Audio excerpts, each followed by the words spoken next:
नमस्कार, मैं दृष्टिर उपाध्याय। ईरान और अमेरिका के बीच भड़का तनाव अब ऐसे मोड़ पर जा पहुंचा है कि जिसके अंजाम को लेकर पूरी दुनिया टेंशन में है, क्योंकि इस बार ईरान और ट्रंप की ओर से जो ऐलान हुआ है उसने बहुत बड़ा खतरा पैदा कर दिया है। फिलहाल टकराव की सबसे बड़ी वजह हॉर्मुज है। अब हॉर्मुज पर ट्रंप ने दादागिरी दिखाते हुए उसे अमेरिका का हिस्सा बता दिया है, जिसके बाद ईरान बुरी तरह से आग बबूला हो गया है और अब उसने सीधे परमाणु युद्ध की धमकी दे डाली है।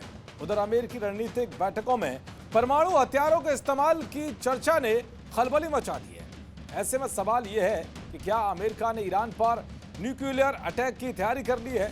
दरअसल स्ट्रेट ऑफ हॉर्मुज पर नियंत्रण और ईरान के परमाणु कार्यक्रम को लेकर कोई समझौता नहीं हो पा रहा है।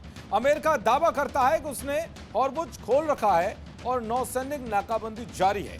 ईरान कहता है कि वो इस महत्वपूर्ण तेल मार्ग पर प्रभावी नियंत्रण रखता है। तनाव तब और बढ़ गया जब अमेरिका की पूर्व congress woman Marjorie Taylor Greene ने ट्रंप की न्यूक्लियर अटैक वाली प्लानिंग को लीक कर दिया है। उन्होंने दावा किया है कि ट्रंप प्रशासन की रणनीति बैठकों में ईरान पर परमाणु हथियारों के इस्तेमाल पर चर्चा हो रही है। तो वही परमाणु हमले की खबर सामने आने के बाद ईरान भड़क गया।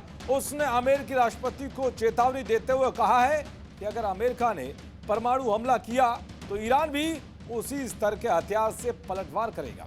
ईरान के इस ऐलान ने खाड़ी देशों में हड़कंप मचा दिया है। हर तरफ यही चर्चा हो रही है कि अगर ट्रंप ने वाकई परमाणु बम गिराया तो गल्फ देशों का क्या होगा।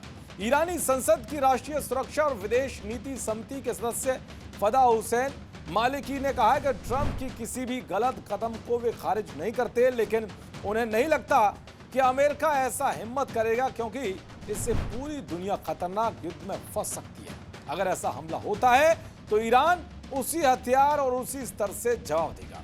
मालिकी ने साफ कहा कि ईरान के पास अभी परमाणु बम है या नहीं। उन्होंने दावा किया कि ईरान के पास कई ऐसे आधुनिक हथियार हैं जो अभी दुनिया के सामने नहीं आए। इस परमाणु युद्ध की आड़ से खाड़ी देशों सऊदी अरब, यूएई और कतर में खलबली मच गई है। ईरानी सेना के chief of staff major general Ali Abdullahi ने खाड़ी देशों को चेतावनी दी है कि जो देश ये दावा कर रहे हैं कि वे अपनी जमीन का इस्तेमाल अमेरिका को नहीं करने देंगे, वे गलतफहमी में ना रहें।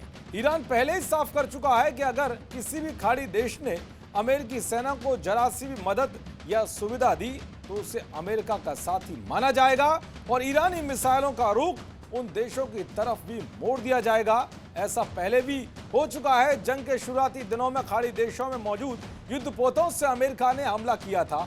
तब ईरान की सेना ने पलटवार कर युद्धपोत को भारी नुकसान पहुंचाया था। खैर, दोनों देश रणनीतिक रूप से बेहद अहम स्ट्रेट ऑफ हॉर्मुज पर कब्जे को लेकर एक इंच भी पीछे हटने को तैयार नहीं है। अगर यह जंग परमाणु स्तर पर जाती है या खाड़ी देश इसकी चपेट में आते हैं तो दुनिया भर में कच्चे तेल की सप्लाई ठप हो जाएगी, पेट्रोल डीजल के दाम आसमान छूने लगेंगे और वैश्विक अर्थव्यवस्था पूरी तरह ध्वस्त हो सकती है और दुनिया एक नए विश्व युद्ध में झुलस सकती है। ट्रंप के परमाणु बम और ईरान के जवाबी पलटवार की खबरों ने दुनिया भर के देशों को एक नई टेंशन में डाल दिया। देखते रहिए जी न्यूज़। नमस्कार।